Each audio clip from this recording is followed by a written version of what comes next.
So I'll take this off just while I'm speaking. We're going to ask everyone to wear their masks in the audience. And panelists, you guys can go on your comfort level. I'm State Rep Jennifer Leeper from the 132nd here in Fairfield, also representing Southport. So I want to thank everyone for joining us tonight. I'm thrilled to have been able to bring together this exceptional panel of experts to discuss with us the complex issues of criminal justice, crime, and juveniles. This work's personal to me because before living in Connecticut, I worked with high-risk youth in Harlem and before that in Chicago, and I've witnessed the multitude of barriers that exist for many of our most vulnerable young people. In Fairfield, 84.5% of our graduates go on to college, and in Bridgeport, that number is 55.6%. When you couple that with the fact that only 76% of their students graduate from high school, you begin to understand the magnitude of the barriers before many of our young people. I'm thrilled to listen to our panelists tonight who have expertise from across the full spectrum of this issue and can help inform meaningful policy to improve outcomes for kids and continue to lower crime in all of our communities. And with that, I'm going to hand it over to Representative McCarthy Vahey to make some opening remarks as well. Thank you, Representative Leeper, and thank you most of all, panelists, for being here with us tonight, and all of you joining us here today to have a conversation about an issue that is of concern to so many people, and to talk about what we can do and how we can help. Right, like Representative Leeper, I have a little bit of background. A long time ago, when I graduated from college, my first job out of college was in a volunteer year in a juvenile detention center, then as a social worker and a youth minister working with young people. And now working in Fairfield Cares in substance misuse prevention and wellness promotion. I believe that all these issues are tied together, and this group has a diverse array of experiences, and they are a group who are people with boots on the ground, learning from and helping to understand what is before us today. My interest in this conversation is to really bring diverse voices together to talk about how we can create a path forward that is child-focused, a path forward that is economically sound, and a path forward that relies on methods that are proven effective based in research. And I know that our experts here today can help us with this. And I'm really looking forward to learning from all of you, to listening, and to engaging with those of you gathered here in this important conversation. I'll turn it back to Rep. Leeper.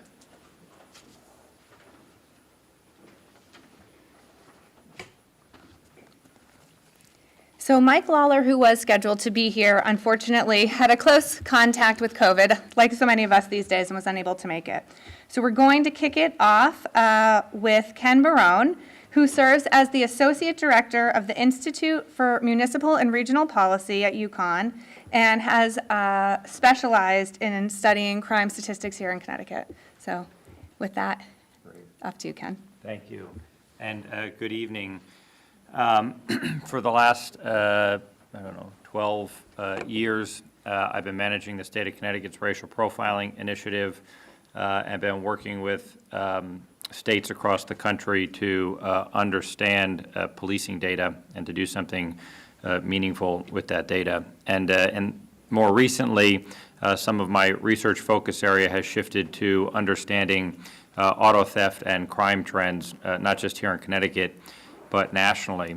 And this has become certainly a hot topic across the state of Connecticut over the course of the last year. And I think it's just important tonight that we put some of the crime data in context so that we understand what's happening in our state, how that compares to what's happening in the region, in other states across the country, and in some cases across the world.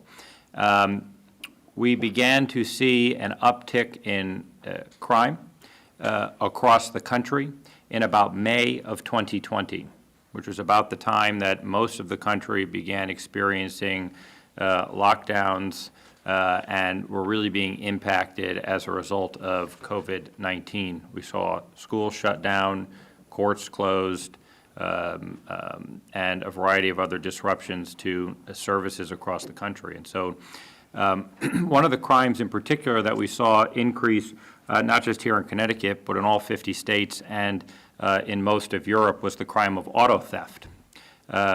We saw about a 35% increase in car thefts here in the state of Connecticut between, is that someone's?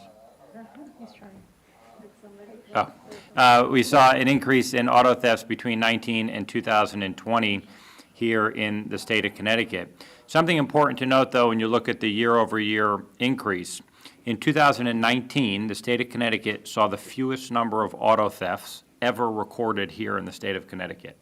So it's important to understand that when you're looking at auto thefts in 2020 compared to 2019, that you're comparing it to the lowest year ever on record. The highest year on record was 1991, where there was just over 26,000 cars stolen in the state of Connecticut that year. In 2020, it was about 8,400 car thefts. Over the last decade, on average, we've seen between 6,500 and 8,500 car thefts a year, 2020 on the higher end of the scale, 2019 on the low end of the scale. So it's just important, again, to understand that, yes, we were seeing an increase here in Connecticut, a similar increase that we saw across the country and Europe. And most of the increase, not just in Connecticut, but across the country and in Europe, is related to vehicles being unlocked and keys being left inside the vehicle. In fact, we saw a 93% increase in motor vehicle thefts across the country as a result of keys being left inside vehicles. That trend specifically started in 2013 as the market started to be saturated with cars that had key fob technology. And as we started to see that technology saturate the market, we started to see motor vehicle thefts shift away from our urban centers and more to our suburban communities. And in fact, we saw a 25% decrease over the last decade in car thefts in our major cities, in our communities that have populations of greater than 100,000. And we saw an increase of almost 100% in our communities in Connecticut with less than 25,000 people living in it. It wasn't uncommon a decade ago for there to be close to 2,000 cars stolen a year in Bridgeport, 2,000 cars stolen a year in New Haven and in Hartford.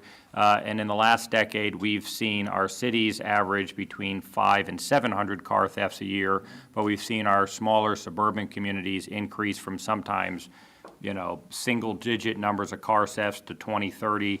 Here in Fairfield, for the last decade, you typically average between, say, 50 and 70. And I believe in 2020, you jumped to over 100, 110, 112, something like that.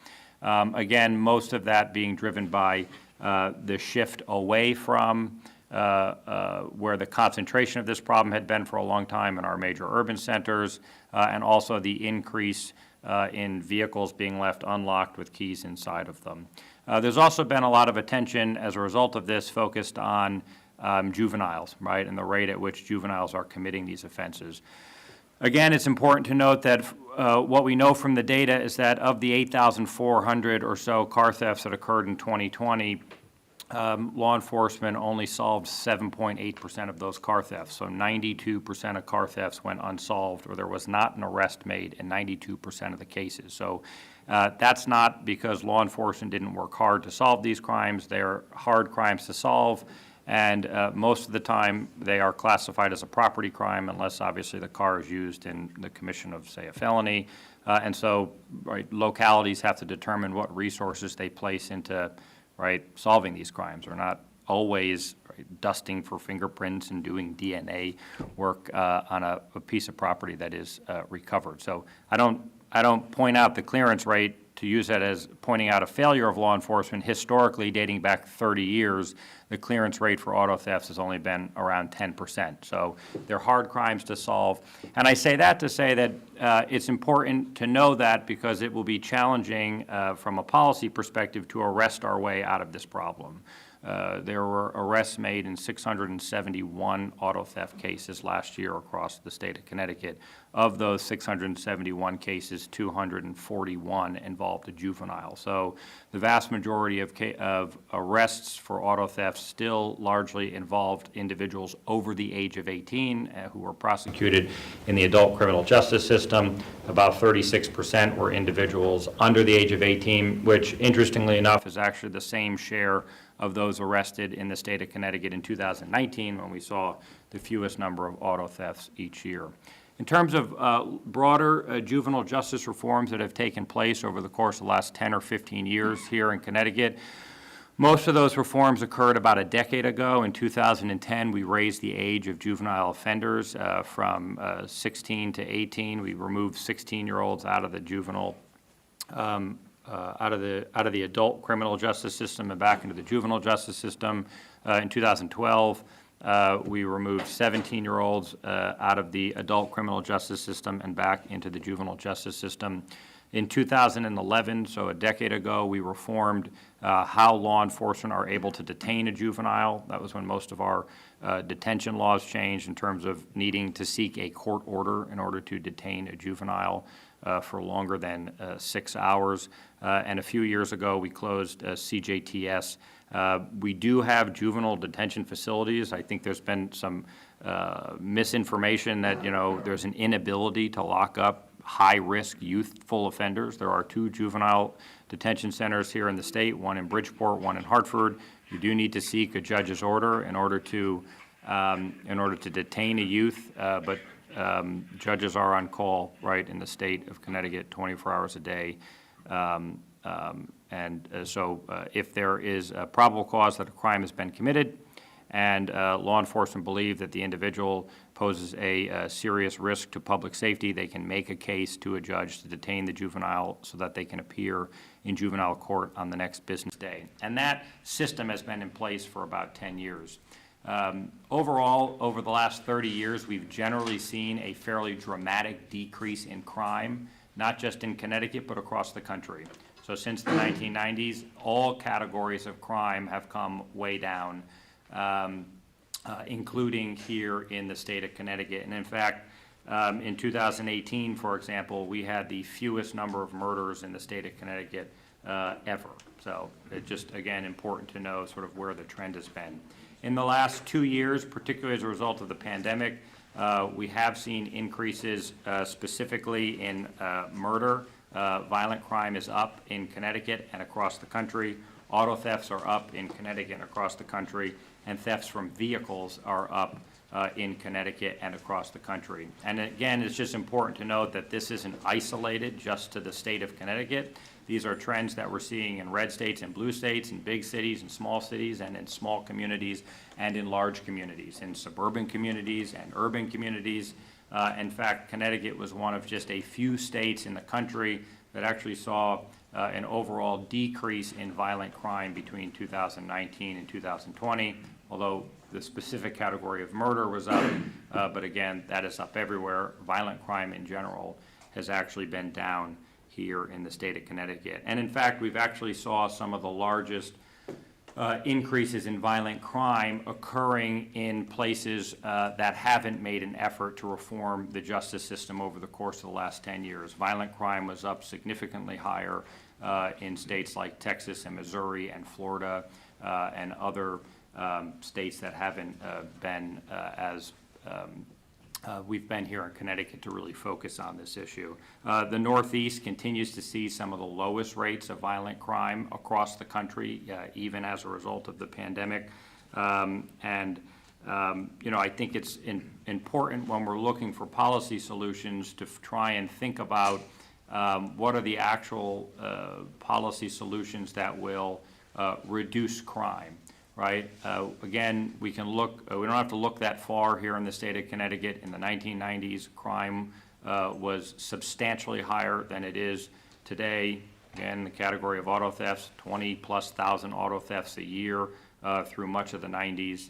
Half of the offenders being arrested for auto thefts through most of the 90s were juveniles under the age of 18. And again, in 2019 and 2020, that number was about 35%. So I'm going to just kind of stop there, and I'm sure we'll engage in a discussion in the panel about what some of this means and what some potential policy solutions are. And I'm happy to, during that part of the discussion, try and talk more about specific trends either here in Fairfield or the region. Thanks, Ken, for all of that. I just want to also take a moment to recognize State Representative Laura Devlin, who was able to join us. Thanks for being here, Laura. And next up are Detectives Leetch and Buckmir, who both have 24 years of experience here in Fairfield Police Department, with the vast majority of their careers focused in crimes involving juveniles. And I am so grateful you could be here and share your experiences with boots on the ground and how these policies have impacted your life. And I hope also you will be sharing with us changes you think would help you be able to do your jobs better. So thanks a lot for being here. Thank you for having us. I'm just going to speak really briefly because you have a lot to share. My name is Beth Leetch. I've been a detective with Fairfield PD the last 12 years. On the job here for 24 years. I've been lucky to serve the town with protecting children for most of my career. So I started in '98, and as Ken was just pointing out, the different changes that have happened with juvenile law over the years, we've really been working through that and trying to adjust and keep supporting families and doing what the courts want us to do. And so there's been some challenges, but I would have to say the last couple of years have been the most challenging, trying to help families and provide them services when their child is either on the edge of committing crimes or has committed crimes, and they've tried everything else and they're looking for help from the police now. So I would find this time to be the most challenging time to actually help them. So part of the raise the age, the courts, juvenile courts have wanted communities to come up with a diversion program to handle their kids. They want Fairfield communities to handle the Fairfield kids that are getting in trouble or on the edge of trouble. So that's what we've done here. In 2014, we did develop the juvenile diversion program called the Juvenile Review Board. We've had our ups and downs since 2014, but we've handled over 50 cases of juveniles committing low-level crimes. So these are nonviolent, first-time offenses for the most part. The family has to want to participate in the program. We don't force them into it. They have to say, yes, I want this, instead of going to court. And it arises from an actual juvenile arrest, not just, oh, the child is close to getting in trouble. No, the child actually has to have committed a crime. So we've been able to divert those away from court. It's been a very successful program, but we're dealing with the low-level stuff. We're dealing with a shoplifting or possession of alcohol by a minor. And we're at the point now where our juvenile courts will not take those low-level crimes anymore. It's not, we can't send them to court. They will get bounced back to us. Or if it somehow slips through, or it's a Fairfield kid that's arrested in Trumbull for a low-level crime, court will reach out to us and say, Beth, can you take this case? It's shoplifting, it's a possession of alcohol by a minor, things like that. Also, with the change in the marijuana laws, the message has been really clearly sent. We cannot send a juvenile to juvenile court until they have been, they've been dealt with by the Fairfield police for 3 offenses. They have to have had possession of marijuana by a minor 3 times before we can even send them to court. So we need to warn them. We have to document the warning. We have to then send them through the diversion program, and then for the 3rd one, we can send it, but it's still going to go non-judicial. So they're going to be talking to a probation, which is great. I mean, that's what we used to do on the first offense.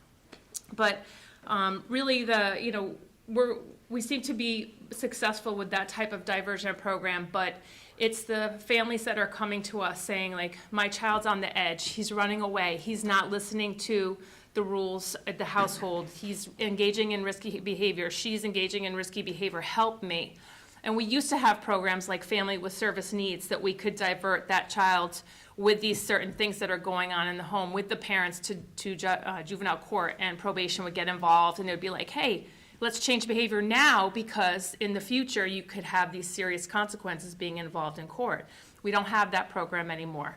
Truancy used to go through juvenile court. So if the child will not go to school, if the parents cannot get that child to go to school, there was some kind of a consequence with juvenile court. The rule is you have to go to school.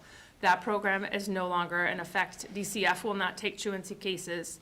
The court will not take truancy. So now these community programs basically have to help. Our schools are wonderful here in Fairfield. We work closely with them to try and get the kids to go to school and not even reach the level of having to have a program telling them they need to go to school. But, we are really challenged on how to help these families because there's really no teeth, right, in these low-level crimes or issues, which we would like to get on to keep it from escalating to the big stuff. That's your cue. The big stuff. Yeah. I don't consider myself an expert by far. I'm definitely far from being any kind of an expert. But what I am here to do is give you a boots on the ground overview of what auto theft is like in Connecticut. I came on Fairfield Police in 1999. I was promoted to detective in 2015. In 2016, I began investigating auto theft. In 2019, I began investigating exclusively auto theft. Just in September, my partner and I were both transferred to the Fairfield County Regional Auto Theft Task Force, and I can definitely give you a boots on the ground picture of what it is like and how frustrating it can be, especially on the juvenile level. Earlier, one of the panelists had stated that, it's like a 2-to-1 adult to juvenile arrest ratio.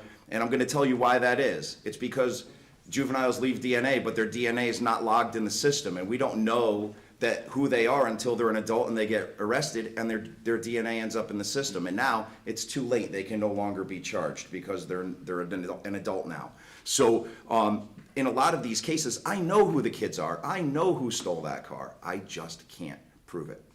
And when we talk about proof in the juvenile justice system, we're not talking about probable cause. We're talking about proof beyond a reasonable doubt, because that's what they're looking for. They want proof beyond a reasonable doubt. Many times I've turned in arrest warrants to juvenile court and they come back unsigned because they simply say, I can't prove it.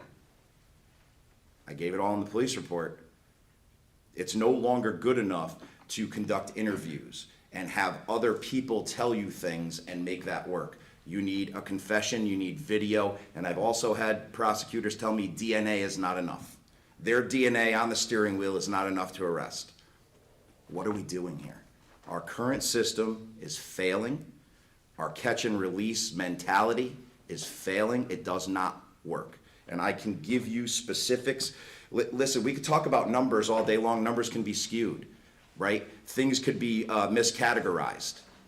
I can tell you right now, I already looked it all up for Fairfield. Year to date, we have 101 stolen vehicles in the town of Fairfield. 7 outstanding. So of those 101, we found all but 7. Just last Sunday, we had 5 stolen from the town of Fairfield. Every single one of them with key fobs. I agree. It's made it way too easy. But these cars are also being used to commit felonies across the state of Connecticut. It's giving juveniles who have a lack of morals and a lack of supervision the ability to go out and commit crime. In 2020, we had 113. When I first started on the job in the 90s, it was the downslide of the auto theft problem. We were starting to see the decrease. I disagree with averaging 60 to 70 in Fairfield a year, because I can remember being on midnight shift in the town of Fairfield and very seldom going on a stolen vehicle call. But I can tell you, as I started investigating it, we were in the 50s. In 2017, I want to say, we were about 150. That's a lot for 60,000 residents. That's a lot of stolen cars. City of Bridgeport, which we work out of, we work for the Fairfield County Auto Theft Task Force, and it is housed out of Bridgeport. They're up over 800 already this year. So, yes? Can I just ask a question? You said that these are kids that you can't link back to the stolen cars. Do you mind just holding your questions to the end? Thank you, I'm sorry. So it's not just a Fairfield kid problem. It's not just a Bridgeport kid problem. Here we go. Recovery locations of the vehicles just this year. 26 recovered in Bridgeport, 19 recovered in New Haven, 15 recovered in Waterbury, 7 recovered right here in Fairfield, and 4 in New York. So it's not people coming from New York City to steal our cars. It's not the chop shop mentality that we used to see. This is kids who have, no supervision, getting to be mobile. I mean, we also have, we've had problems. We've had kids from Hartford. Right now, I can tell you that there are kids coming from New Haven kids coming from Waterbury, and there's a crew of kids from Ansonia, Derby area, and Naugatuck that are coming down here on a nightly basis just simply to prey on our citizens. And I take offense to that. And the reason I take offense to that is because I investigate those. So now when you talk about not just auto theft, it's whatever else they can get into. We've had 382 cars broken into in the town of Fairfield so far this year. Last year, and again, these are all just the ones that are categorized correctly. 476 reports of thefts from motor vehicles.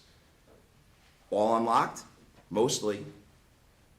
But we've also seen, if you heard me speak back in September, auto theft has evolved. It has changed, and these kids continue to change with it. It used to be, when I first started, joyriders. Then it became joyriders now using the car to do other felonies. Then the big campaign started, lock your doors, take your key fob, and people started doing that. So what did they do? They started carjacking. They started lying in wait at gas stations, waiting for you to walk away from your car, or while you're gassing up your car, they jump in your car and take away. This is the mentality of these kids. They're playing a real life video game, and you're a part of it. You're a part of their world. We've all discussed this as police officers. You know, we took offense when Grand Theft Auto came out many years ago. Police officers all talked that this isn't the right thing. These kids are playing real life Grand Theft Auto. They're carjacking, they're shooting one another, they run from the police, they're reckless, and they don't care about your safety, and they don't care about their own, because they're just looking for a thrill. They're looking to get away. So when we talk about, you know, in our last panel, I discussed, you know, 3 specific juveniles, and I talked about, you know, their propensity to commit further felonies after their first arrest. And I can elaborate on that more because we've had more interaction with these juveniles. So again, I'll go back. Juvenile 1 was arrested for stealing a car.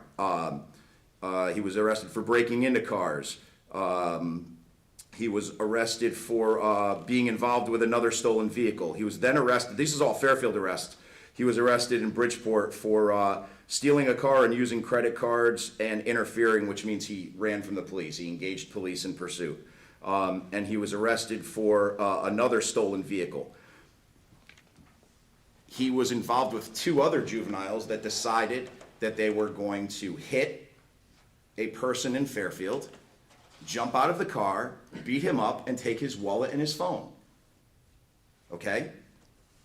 This is what it evolved to. It went from a stolen car, he was simply stealing cars, and now we're jumping out of the car, beating up people, taking their wallet and their phone.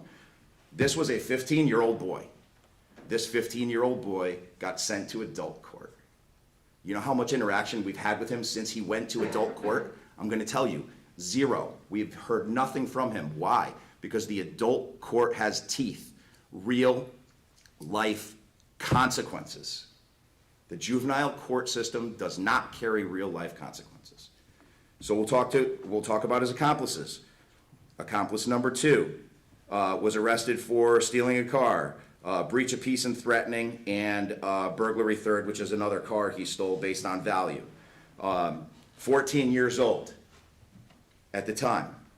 This juvenile was part of that robbery that he was arrested. He was 14 years old, could not be transported to adult court. His case could not be heard in adult court. Just recently, members of the Regional Auto Theft Task Force received the call of a shooting in Bridgeport. A 19-year-old boy was shot standing waiting for his cousin at the bus stop. Stolen car. That car was pursued by members of our unit through multiple towns at high speeds. The crash ended when he struck a vehicle, made himself airborne. Inside the vehicle was an infant.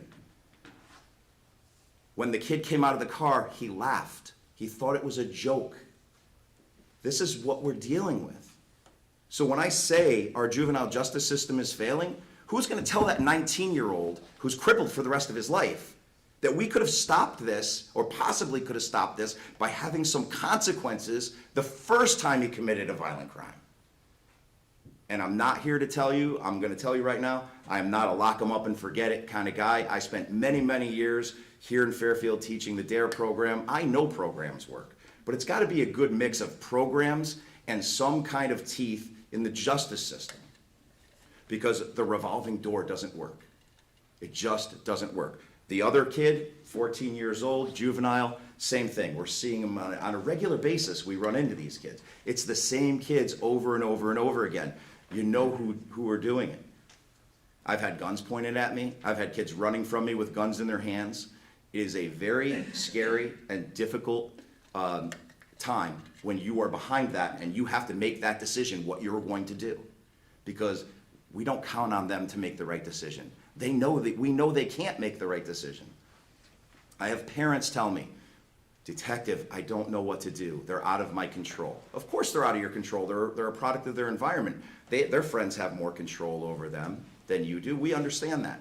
I've also had parents that are more angry at the fact that their child got caught and they have to deal with the police than with the fact that they actually stole a car or carjacked or robbed or whatever they may have done.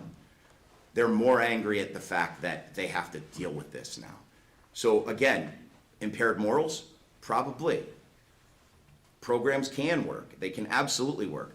But if we have no consequences to our actions, then what are we doing? If I tell you not to do something and the only consequence is don't do it, you're going to do it. And that's what these kids face. They know we can't chase them. They know they're safe inside the cars. They know exactly what to do. In the early days of our auto theft task force, which I believe we've recovered about 125 cars since mid-September, we were finding and making arrests, and it was relatively easy until the word got out. And they knew who we were, and they knew what our cars looked like, and they started changing the way they do things. They change the way they do things because to them it's a real life game. They want to win.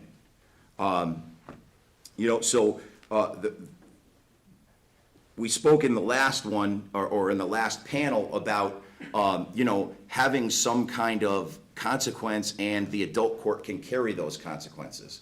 And I'm not saying you have to lock up somebody on their first motor vehicle theft offense or second, but what I can tell you is that, in 24 years on the job, this is the worst I've ever seen it, crime-wise. This is the worst I've ever dealt, and it's the worst I've ever been spoken to, and it's the worst I've ever, I could ever imagine in dealing with some of these people, because there's no respect. They don't respect their own parents. We can talk about, another juvenile who committed a sex assault in a stolen vehicle from Fairfield. He got arrested. About 6 months later, he stole another car from Fairfield and shot a lady in the neck in Bridgeport.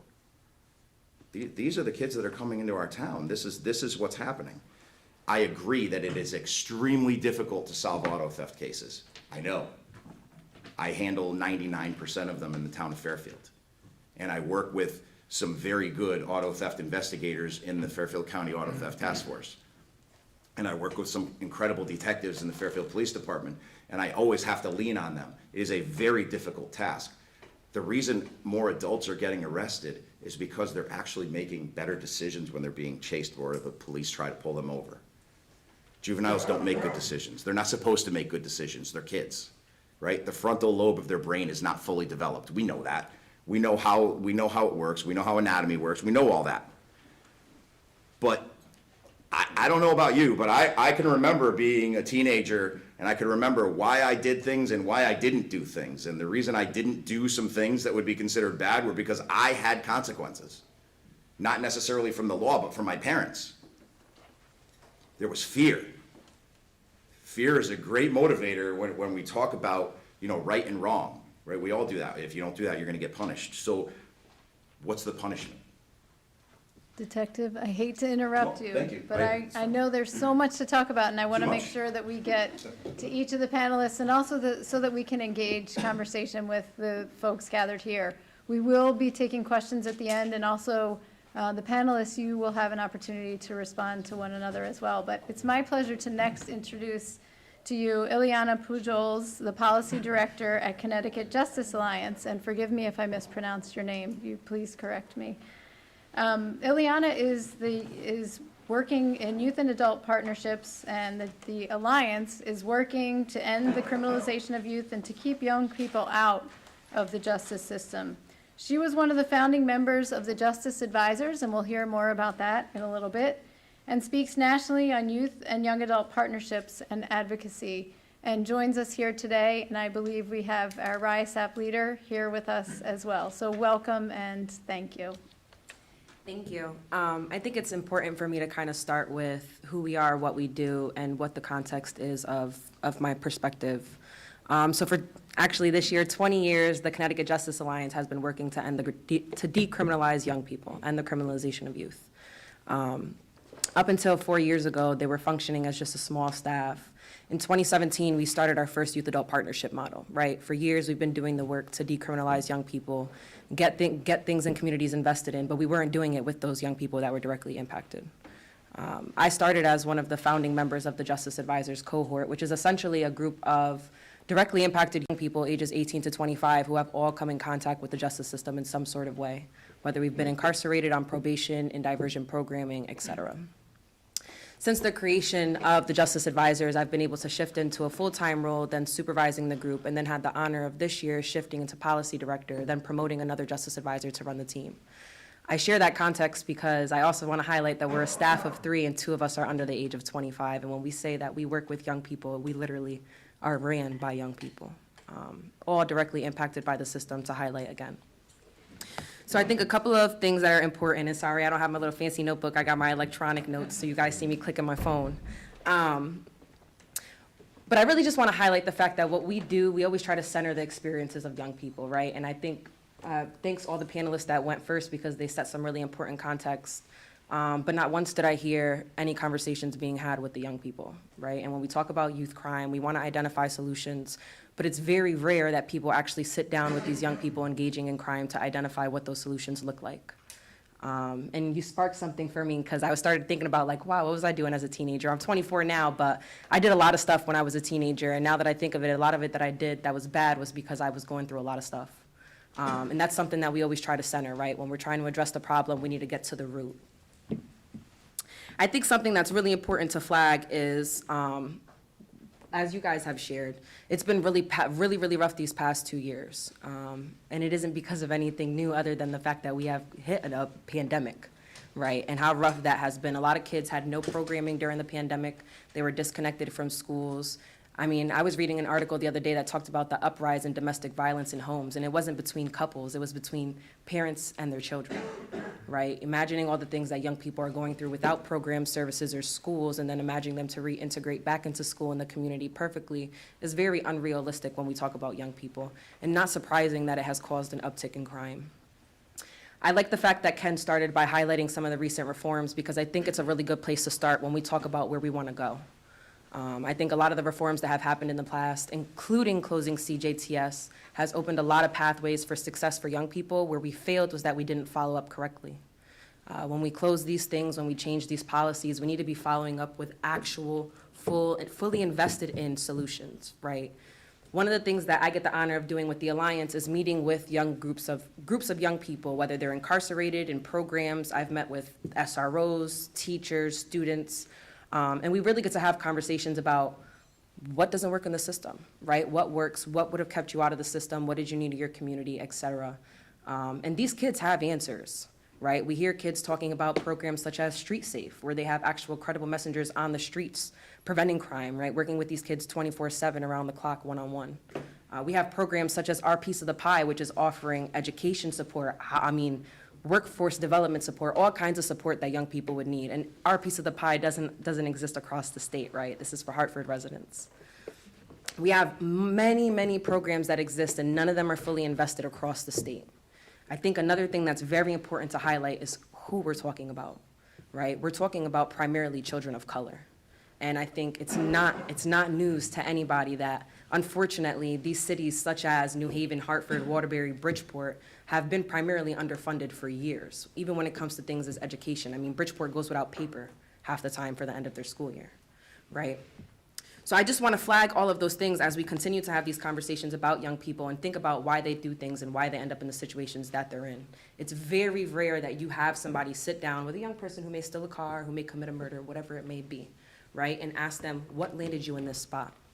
Why are you committing what you're committing? What is going on at home that needs to be addressed? The immediate reaction is always, let's incarcerate, let's punish, let's grow teeth, right? And I don't think that's necessarily the key. A lot of things that I've seen within articles, conversations, events, is people talking about this idea that the adult system has the services and the resources for young people that they need. And I feel like that is a very sad excuse for not investing in juvenile justice services. The fact that we're having conversations about wanting to charge 13, 14, 15, 16-year-olds as an adult, but then simultaneously having conversations about the fact that their frontal cord, I don't know how to pronounce it, is not developed, and they're not fully adequate to make mature decisions, right? That doesn't go hand in hand. Either we acknowledge that they're children or we acknowledge that they're adults, right? I think another thing that I want to add that's very important, at least to me, and I'll let Brittany add on, because Brittany's also here from the Alliance and has a lot to share. You said something that I didn't take offensive, but it also sparked the thing for me about kids being ruthless. And I try to always tell people that kids are not ruthless, they're damaged, right? And the reality is damaged people heal damaged people.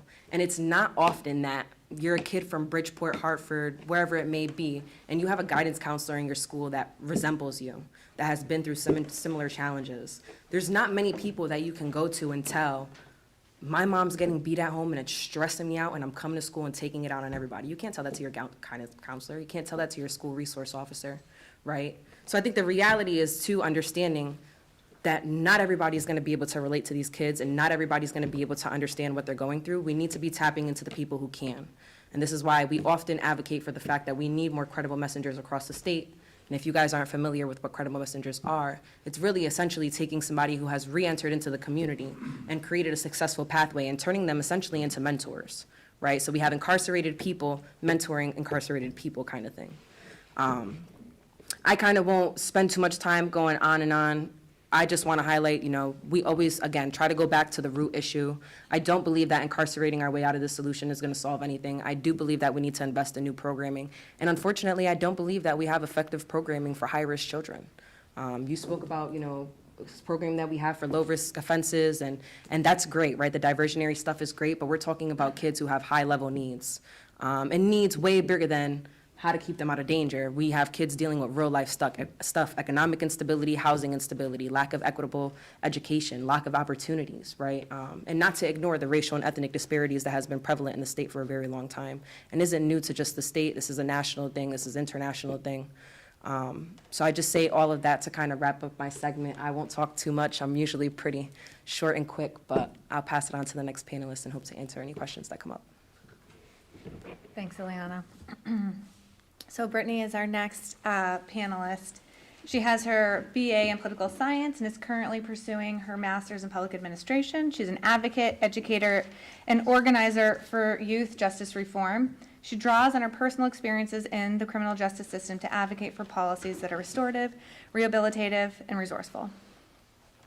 Awesome. All right, so I'll probably be shorter than Iliana, just because I have the least public speaking experience and I'm nervous. But I'm going to speak from what I know and speak from my experience. So as Iliana shed light on, I am a justice advisor, which means I have direct experience with the system. So that's the experience that I'm going to be using to share with you all. I think when we talk about criminal legal reform, we need to address how we think about those policy issues. I think we need to transition from punitive policies and punitive consequences to things that address the root issue and things that are preventative and things that are proactive rather than reactive. So I think it'll just be easiest if I use my own experience, which, so my first couple arrests were in my teens. And, I went into like a couple 7-week programs here and 10-week programs. But none of them really addressed my root issues, which were, trauma-informed or economic instability. None of them addressed the lack of housing that I had or substance abuse, things of that sort. They really were just the initial consequence to the crime that I had committed, and then I was sent back on my way. And so without having addressed those root issues, without having that intensive management of like my mental health and behavioral health to get me back on track. Those crimes just escalated until eventually I was put into the adult system, which now I have lifelong consequences that follow me for the rest of my life because those things don't come off your record. And it wasn't until I was put into programs and intensive case management that addressed my root issues. I was better able to help navigate my life. I, excavated the reasons why I interacted with the world the way that I did. There were reasons why I was going through life unable to think about how my actions were causing harm to somebody else, or what that might do to somebody else, because I was still operating at that lower level of Maslow's hierarchy of needs. I didn't have those basic needs met. My days in my teens were just, trying to survive rather than going through like, all right, what is this going to do to somebody else? I'm like, well, my mind is operating like, all right, I need to eat, I need to sleep somewhere, and I have no stable home life. So where there wasn't that ability to think on that next level. And so I think I say all that because incarcerating young people just kicks the can down the road. We're not investing in what we need to help address the root issues and why those things are happening. So I actually won the DARE contest. And that really was like, I was able to function, but I had these root issues that were plaguing me my entire life. So I was never able to function at that higher level. And so I think it's extremely important that we don't just discard young people who are committing offenses as individuals who aren't deserving or worthy of a successful future. I think it's worth investing in those young people. If we want to talk about the financial implications of incarcerating young people and then incarcerating them as adults. And if we had invested that money into round-the-clock or intensive case management, we may be able to contribute to having a productive member of society later on in life, someone contributing to the tax base and being able to give back to their community. I think we do that through credible messengers. I think if I had someone in my community who I felt I could relate to and talk to, who had been through similar things and was accomplishing great things in their life, I would have been able to handle what was going on with me sooner rather than later. Yeah, so basically just expanding off what Iliana said, but mostly that if we sit down with young people and try to address those basic needs, have that conversation of why they're in the place that they're in. I think young people are worth investing into. I don't think at the age of 13, 14, with your first couple offenses, the rest of your life should be determined. I think there's a long life ahead of them that if we had invested into, and if we do invest into, we can create very successful people. And I think it's worth it.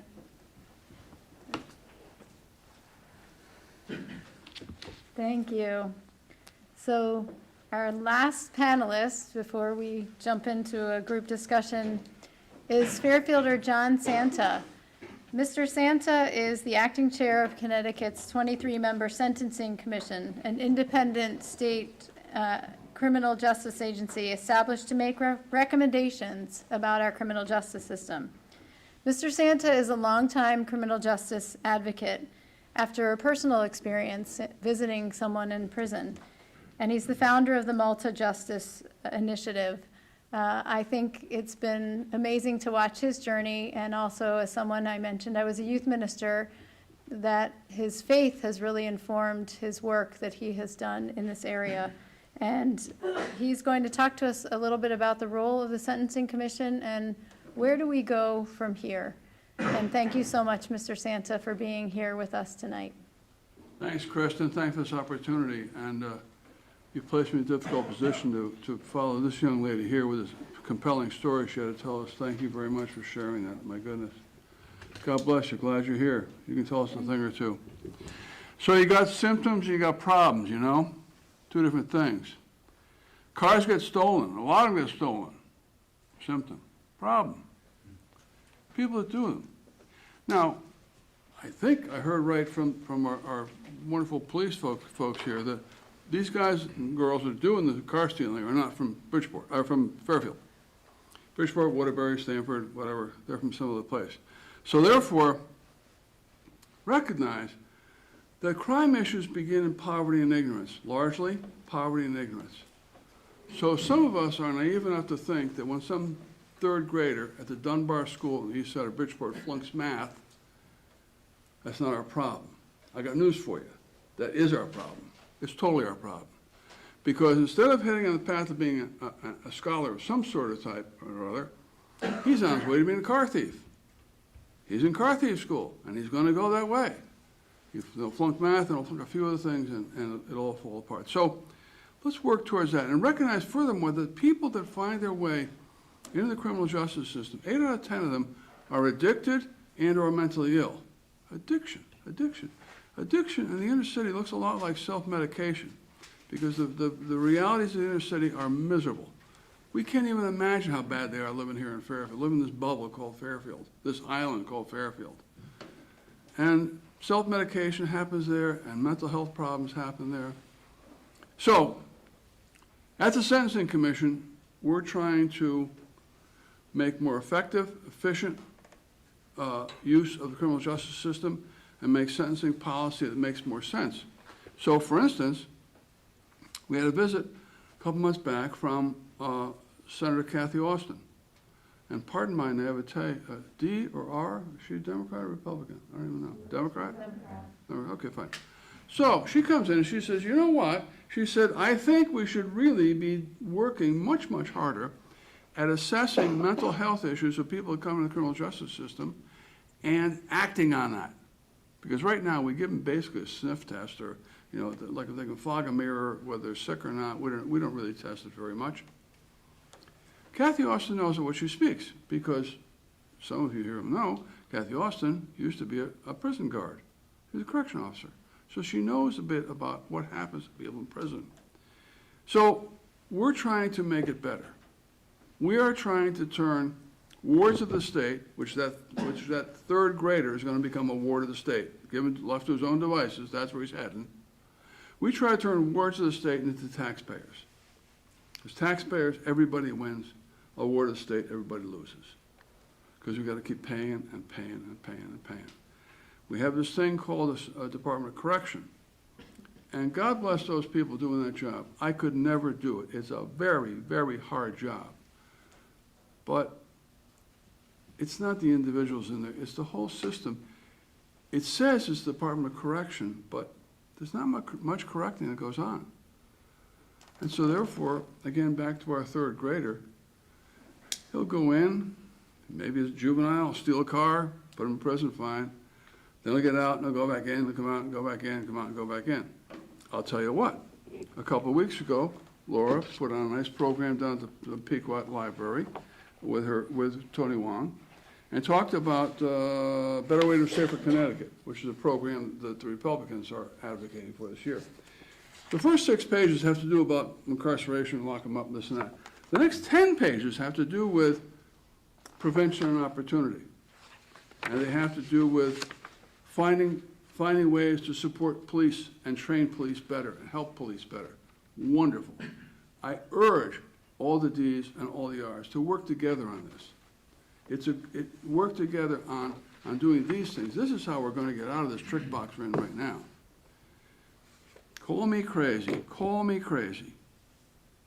but I have always felt, and there's 3 of you here tonight, you probably want to throw a brick at me or something. I've always felt that people who become state legislators, people who go into our General Assembly, should spend just 1 night in prison. Just go to prison for 1 night. Just go, have that experience. Go in there, have that door slam behind you. You go into that cell with that toilet in the corner, you spend the night in there. You probably won't sleep very much, but spend the night in there. You'll have a little different attitude towards what we're doing there. And we might get a little farther on.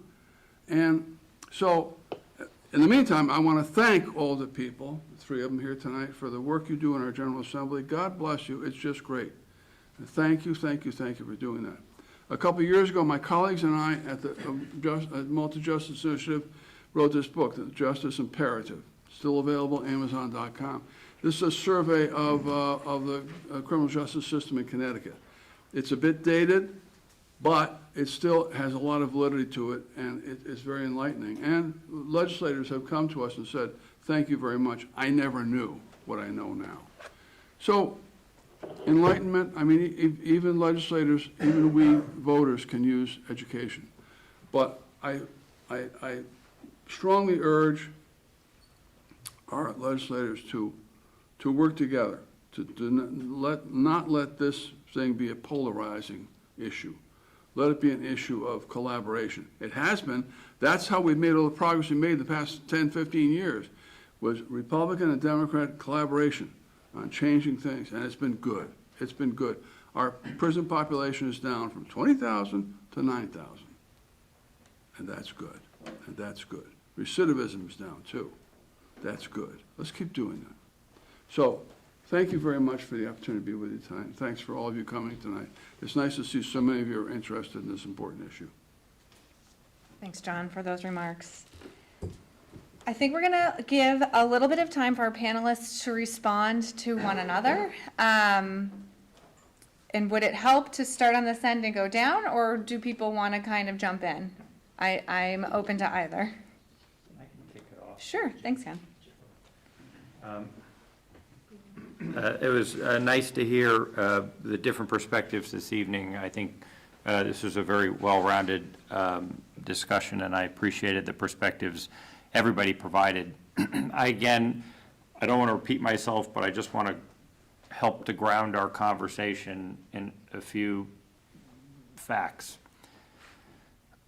2019, the fewest number of car thefts ever recorded in the state of Connecticut. We started recording data back in 1985. The system that was in place, the juvenile, the adult system, the ability to arrest people, did not change in 2020, right? So we seem to be putting a lot of blame today on the system because we're seeing an increase in auto thefts as one example of where we're seeing an increase in crime. And what do we know about the increase? We know it occurred in Connecticut exactly when the pandemic hit. There is a direct correlation, a very clear correlation between COVID-19 and the increase in auto thefts. And what we also know is that this isn't unique to Connecticut. We seem to be putting a lot of blame on, again, the system and the reforms, and we know that this increase occurred in 50 other states and in all of Europe. And we know exactly what's driving the increase: unlocked vehicles and key fobs left in cars. So there's a very simple solution to at least have a short-term impact on this problem. Lock your vehicles, take your keys inside.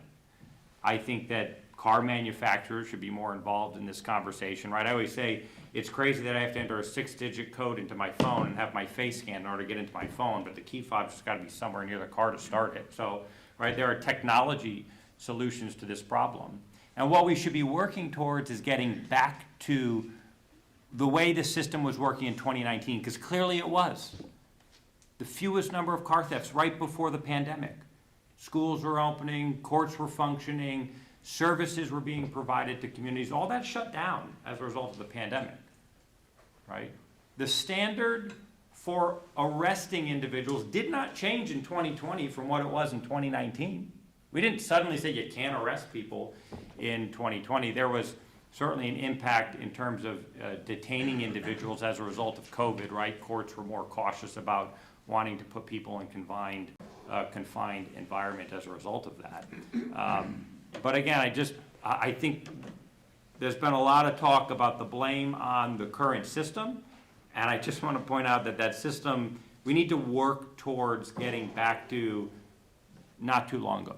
We just have to work to get back to 2019. And yes, there has been an ebb and flow in auto thefts, but in 2019, there was 54 auto thefts in Fairfield. In 2020, there was 112. Now, my numbers might be wrong, but according to the data reported to the state police, of the 112 auto thefts in Fairfield in 2020, there was an arrest of 4 juveniles. The standard for arresting people didn't change. I get it, we know who they are, probable cause is still the standard for arresting an individual, including a juvenile. Now, you can argue it's catch and release, it's still an arrest. How many juveniles did you arrest in 2020 of the 112 car thefts?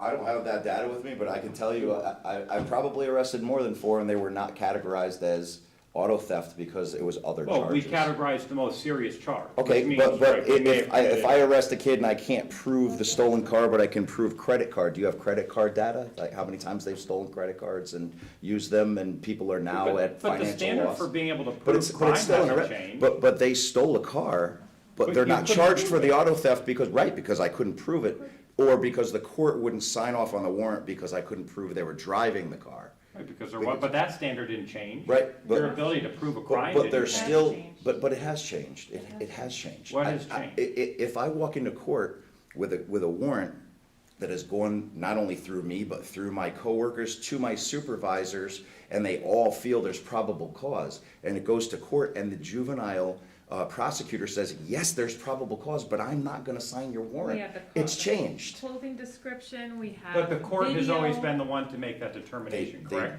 10 years ago, the Absolutely. court also made the But determination. you're saying the standard is probable cause. Yes, the standard for an arrest is probable cause, Right. but they're not signing warrants based on probable cause. No, that's You your, would that's say your understanding of it, but the court is No, clearly this is, saying. this is there's not my a understanding, probable cause. this is real life, this is real life experience, this is what I am experiencing. When I walk into juvenile court, this is what I'm experiencing. You're saying you cannot arrest a juvenile if you have probable cause that they committed a crime? If it's not an on-scene arrest, no, I can't. Right, but the probable If cause it's- standard, we didn't if change it's an the on-scene rules arrest, for yeah, arresting. there's a lot of The things. legislature didn't change the rules for arresting juveniles in 2020. But they did based on warrant, Response. they did based on warrant. What do you mean? If I submit a warrant with probable cause and it's not being signed, But that's not The because we system- changed the A The law. warrant system that is would have been fit. signed 3 years ago, they It's look not at it being now and signed said, you don't have enough. I know you have video, I know the clothing description, I know you have his friend saying that he was there. That was all enough to arrest the Arrest the juvenile, and then he still have his day in court. Yeah, Doesn't no, I mean don't- that the doors are Yeah, closing I'm behind not him. denying your. Our standard to get warrants signed in juvenile court has changed. It's never been this tough. But the law hasn't changed. The legislature Well, didn't the law change the changed, law the law 3 years changed ago. quite a bit. But, Right, let's yeah, let the we don't want it detectives- to be combative. But I just wanted to address something you said, because we are all here in the interest of children. You know, like, the work of our careers has been protecting children, and the stealing of the cars is a very minor symptom of damage that is being done through the juvenile community. I mean, they're hurting themselves. We don't want to see kids in high-speed chases, joyrides, you know, hurting other people that are following the rules around town because they're on that reckless run with the stolen car. I mean, the car can be replaced. These young people's lives and their futures cannot be replaced, and any damage they do to human life along the way. So when we talk about reform, we don't want 13 and 14-year-olds charged as an adult. Never would we want to see that. But we remember in the early 2000s, mid-2000s, we're on patrol. You deal with kids and you say, look, you know, you stole something today, or you stole the car. You don't want to end up having to go into the system. Like, please, you know, like, next time we see you, we're going to have to arrest you for this. There was that level of, whether it was fear or whatever, but putting them in the car and transferring them to juvenile detention, where maybe they did spend one night and those doors did close, like you're asking the politicians to spend a night in jail. Sometimes those kids, after their second or third or fourth offense, they did get that ride to jail with us. They did spend a night, and we did not see them come back. They did not reoffend because there was something there at the end of the day where they're like, I don't want to do that again. I'm going to make another choice. I know that's not the solution for everybody, but we need to strengthen up juvenile court. These kids do not need to be thrown to the wolves in adult court. We totally get that. But where's our juvenile court? We need you. We need some strength there. We need them in programs. We need them to come back as productive citizens. You want us to funnel them into programs. We are on board.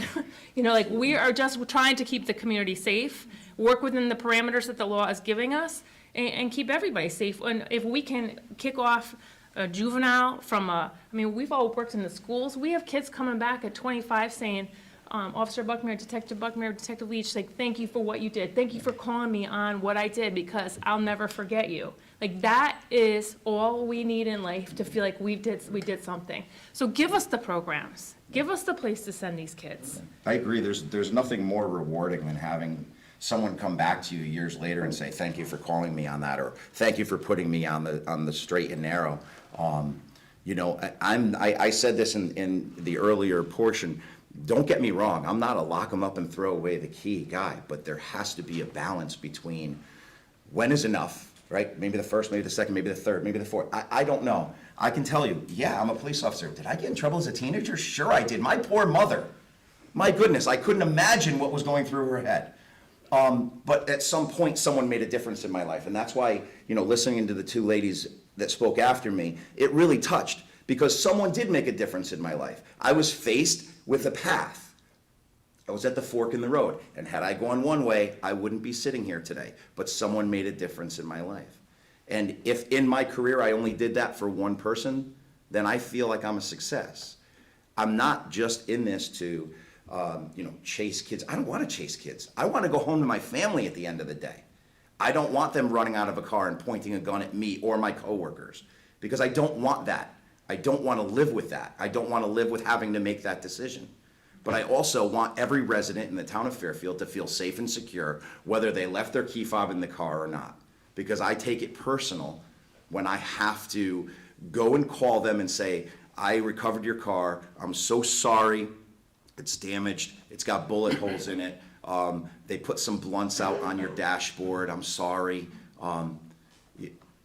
Live and learn, maybe? Yeah, sure, we should all live and learn. I would love to, just leave my key fob in the car and do whatever. But there's consequences. There has to be consequences. And I understand real life situations. I grew up, I lost my father at a young age. My mother did the best she could. I grew up in Bridgeport on the east side. It was not easy. It was tough. It was very hard. And if it weren't for my brother and sister and the love of my family, I would not be sitting here today. And if it weren't for programs like youth football and sports, I wouldn't be here today, because that gave me my avenue. So I get it. I completely agree with programs. But at what point do you say, and yes, I have talked to these kids, when their parents allow me to, because as a juvenile, I need an adult in the room, and they have to sign off on it and understand their rights. And when I do talk to them, they will talk to me, and they will say, and that kid who we spoke about earlier, who shot the boy in Bridgeport, said in his interview to another colleague of mine, well, what do you expect me to do? I'm 14 and I can't read or write. That was why he committed the robbery, because I can't read or write. So I'm going to go rob somebody, and I'm going to beat them up and make them feel less safe and less secure in their town. This is the mentality. I get it. We've all been there. We've all gotten in trouble. But at some point, we have to say, when is enough enough? How many chances do we get? And I'm not saying put them in adult court and lock them up, but I'm saying if the juvenile justice system can carry some kind of teeth and say, if you don't go to school, X, Y, and Z is going to happen, because that's what the adult court will do. If you don't go into this program, X, Y, and Z is going to happen. If you don't continue in counseling, X, Y, or Z is going to happen. Juvenile court does not do that. In our last panel, the juvenile prosecutor sat here and told you that the most serious offense or the most serious sentence he can impose on a juvenile is 18 months probation. That's what he said in the last panel. I remember it. I was sitting here with him. I was sitting right near him. I speak to him all the time. 18 months probation?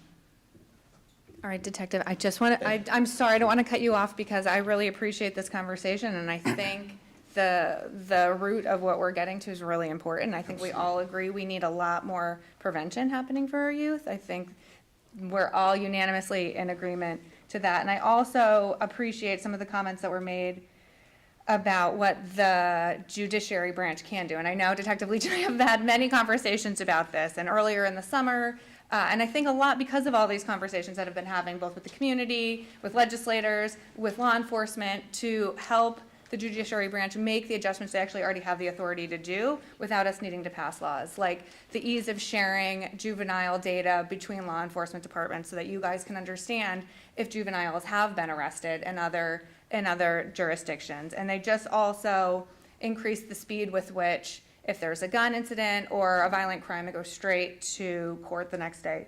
And I think that was actually just announced yesterday. So I think, again, like all of this conversation is really important so that we don't have to wait on the legislature to hash things out, and they can quickly make the changes that you all on the front lines are identifying as sticking points. I just want to make sure that the far side of the table has a few minutes to respond if there's anything else you'd like to share before we open it up for Q&A.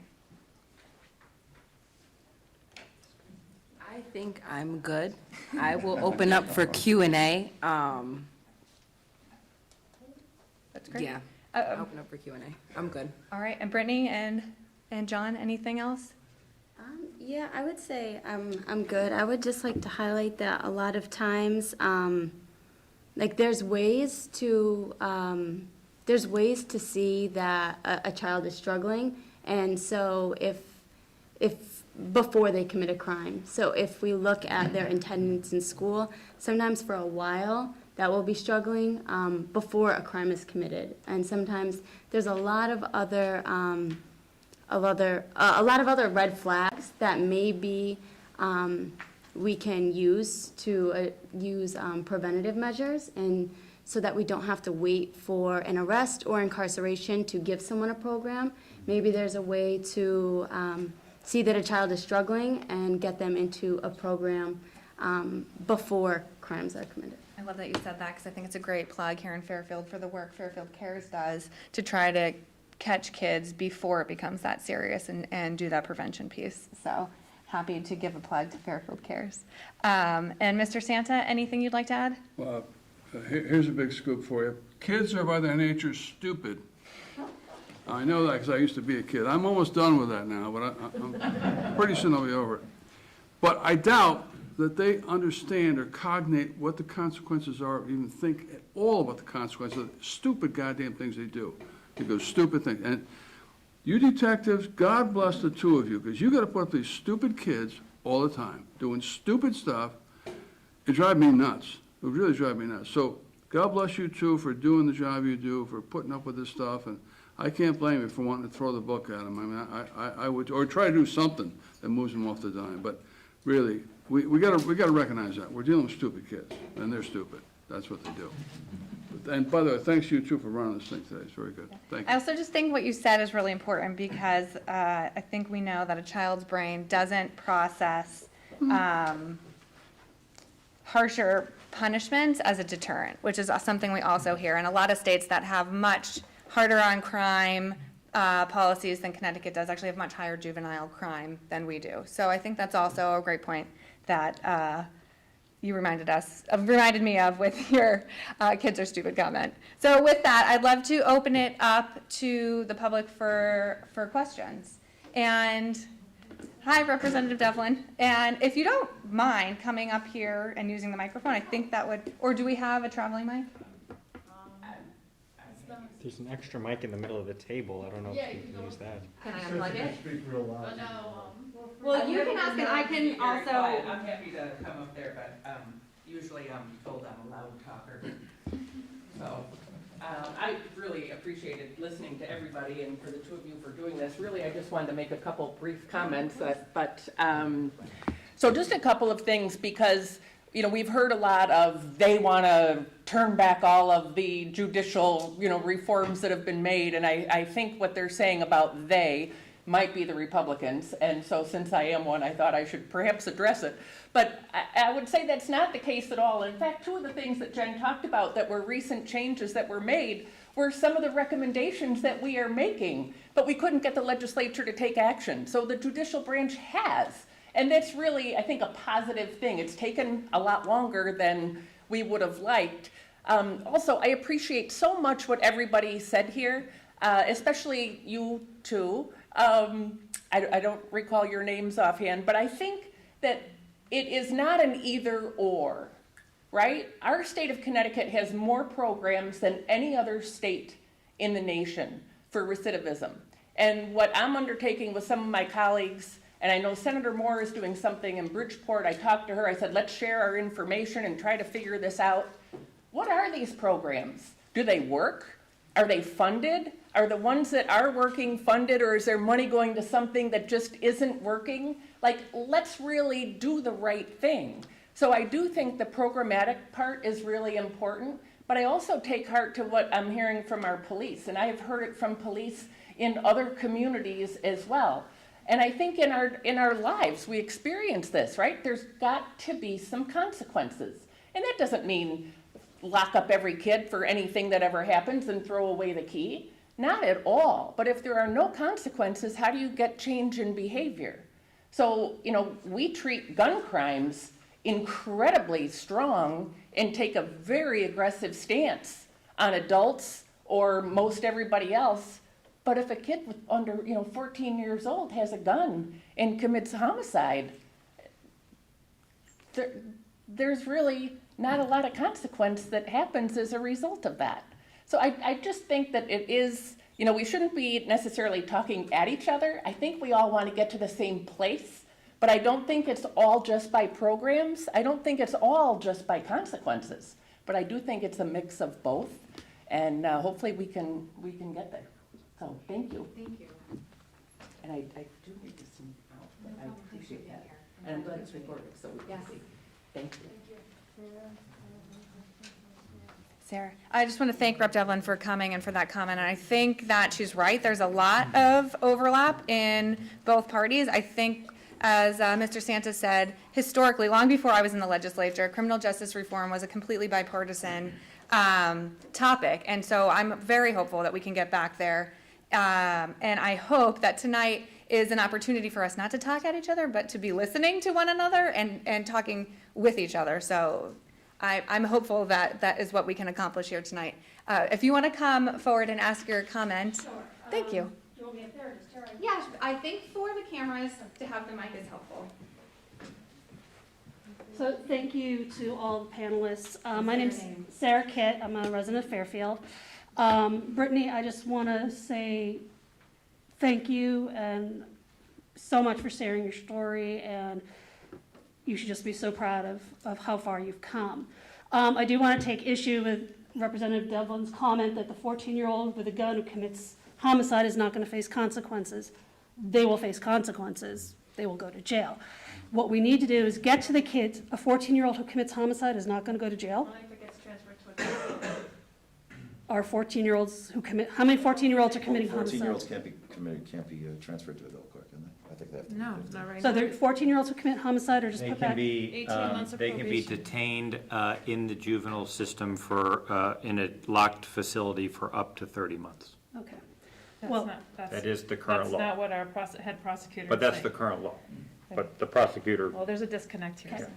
Before we start going back and forth with that, I think when we're talking about the 14-year-old with a gun who does need intervention, by the time he gets to you, the police, it's almost too late. I empathize with you. My sister's a police officer. She's on the streets. I want her to come home every night. I don't want her being faced with a 14-year-old with a gun. But when you're talking consequences for these kids who are coming at you with a background of trauma and violence and mental illness and substance abuse and crushing poverty, you're at the top of the iceberg. You're seeing the top of the iceberg, not the huge island of ice underneath. And I'm speaking from as a parent who has a child who faced trauma and mental health issues, and with all the supports of a two-parent family here in Fairfield, being Caucasian, every possible support. She was missing school. She was getting in fights. She was getting involved with the wrong kids. And what it took for her to turn it around was a therapeutic boarding school where she had round-the-clock therapy and counseling and behavioral modification. And that's our services that kids in, other towns aren't getting when we're talking about low-income communities. And that's what it takes, because these kids don't respond to consequences. I gave my daughter all sorts of consequences. None of them worked until she got into this intensive program, and now she's going to college with a huge scholarship. And every child needs that kind of intervention so that they don't get to the point where they're pulling guns on our police officers. It does start with the missing school. And, right now the consequence for missing school is detention or suspensions. That doesn't work. And I don't have any solutions other than saying we need more intensive programs in these towns, for these cities and towns where these kids are dealing with these life situations that would crush any one of the adults in this room. So I just want you to keep that in mind, that there is no one solution for the academics, for the police, for the liberal people like us. We just really need to take on the idea that juvenile justice has to be justice for juveniles from day one, from the first day they hit this world. And it can't be just something we throw around when they get into trouble. So.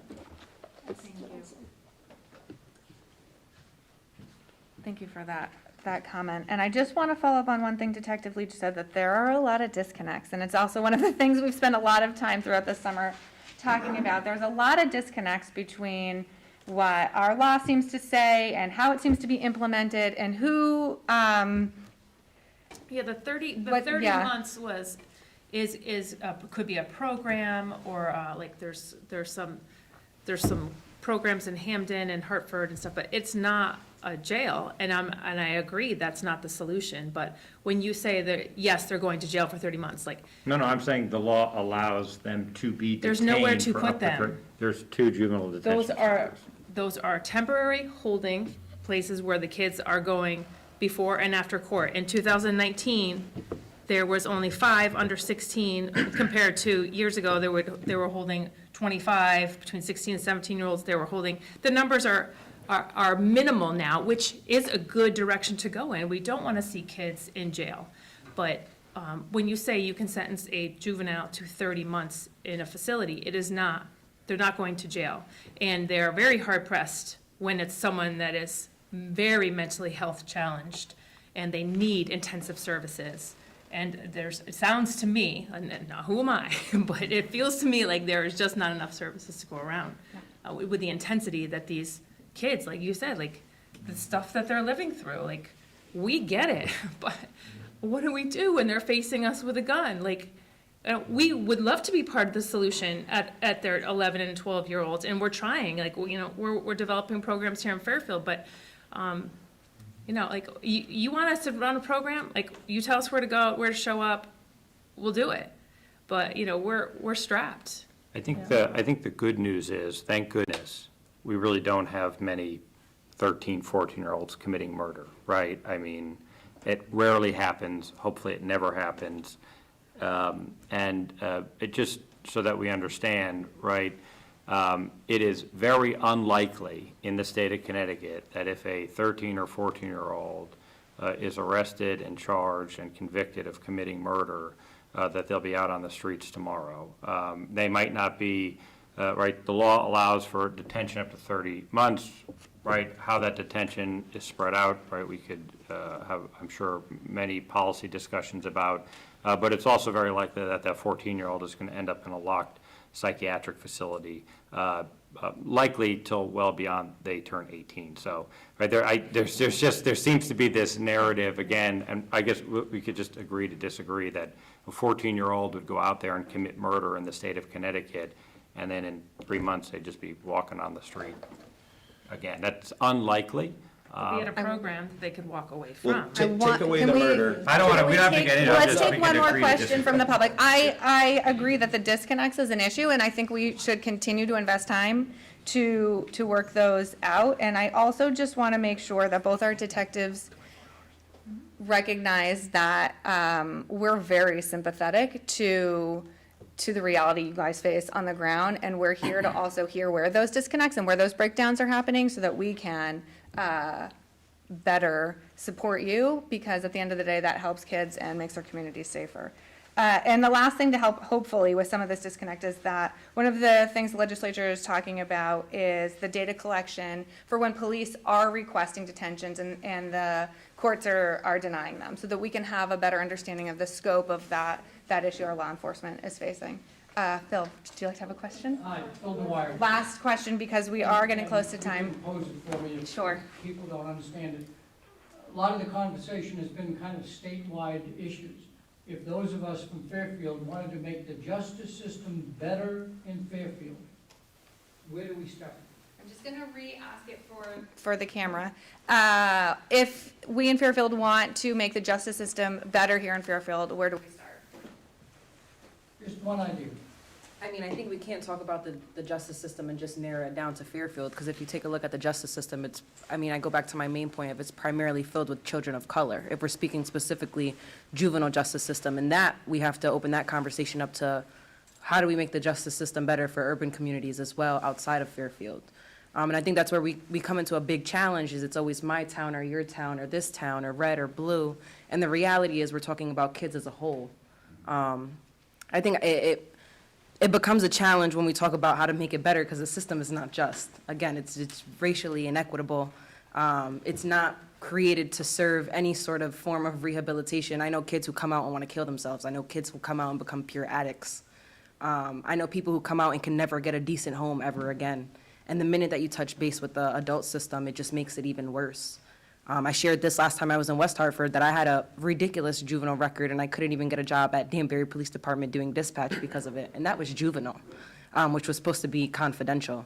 So even involving them in the juvenile system makes it harder. So I think to make it better, we need to recognize where the issue is in the system and fill those gaps. And the way that you do that is by talking to the people in the system. What is not working? What is working? Where are the gaps? Where do you need more assistance? What could have kept you out of the system, right? We have all these different ways to funnel people into systems, whether it's coming from housing issues, coming from school to prison pipeline, child welfare, wherever it may be. We need to work collaboratively within all the systems to identify the gaps and fill those. And again, primarily for children of color, because this is really what we're talking about and having the conversation about. And I think something that I was itching to share, but I couldn't because we were tight on time, but I want to. When I first started this work, and I wish to this day I remembered this guy's name, I sat in a meeting with a retired, I believe he was a retired public defender, and he said out loud, and acknowledged this, that when he was a public defender, he felt the need to refer white kids to programs and black kids to jails because he felt as if white kids could not hold their own in jail. So for some who feel as if we don't have a racial inequity issue in the justice system, conversations like that are real. People really do look at black kids completely different, whether they're 5, 7, 10, 12, 16. They're looked at completely different. Teachers surveillance them more. They're more likely to get arrested in schools. They're more likely to be pushed out of schools. They're less likely to graduate, less likely to own a home, less likely to live. I mean, we lost 3 pillars in our community between last night and this morning. So I want to bring that back up to the forefront. When we talk about bettering a system, we have to make sure that we're talking about how it's damaging communities primarily of color. So I just wanted to flag that. If you guys want to add, I sorry. saw that you had your hand raised, and we have 2 minutes. It's not going to be short, but Do you want to come up here and share? I'll come up there if you want me to, sure. Try to be, if you can, as close Okay, as you can. okay. Hi, I'm Steve Bogan. I'm with the town of Fairfield. Hey, I've been following Ken. I'm not stalking you. Been following you for a long time. Beth, I think that what I'm hearing is the proactive is what we need to be. And the community policing is a concept that I'm on the racial equity task force here, that we're going to be introducing as a blueprint. And it's just a little bit of a pivot where the police are more involved in programs in the community, whether it be coaches or whether it be dance program or the sewing, So Stratford is the example. I know Beth sat through it. Their program, they started with 3 police officers in some program, and today they have 43, and the crime rate has gone straight down. So we'll be introducing this concept with using the Stratford Police as the example. Your chief has been through it twice, and I think the key is what you guys are saying, Brittany and Iliana, is being proactive. Mr. Sandin, I agree, we should lock up the politicians for a whole week, not just one day. Thank you guys for taking the time. I'm really grateful that everybody was willing to stick it out with us for 90 minutes. I know this wasn't a short panel. I don't think we solved the world's problems tonight, but I hope that we all heard some new perspectives and got some more context for how exactly challenging and complex the issue before us is. I'm especially grateful for our panelists all sitting in the hot seat, because this is a tough and charged issue, because feeling safe where you live is critically important, and protecting our children so that they can live productive and meaningful lives is critically important. And it's not this or that. It's how we can continue to work together and find solutions so we can achieve both of those. So thank you all very much for your time. And I know some members of our panel traveled quite a bit to be here with us tonight. So I'm really incredibly grateful for your time. And I want to make sure Rep. McCarthy Vahey can say a few closing remarks as well. I'll close by also saying thank you to Representative Leeper for spearheading this conversation. It has been really impactful, and I know it was difficult at times, and I could sense the emotion within myself, because this is an issue that every single one of you sitting here cares so much about, and you've literally, every one of you, have dedicated your lives to working and moving us forward on this issue.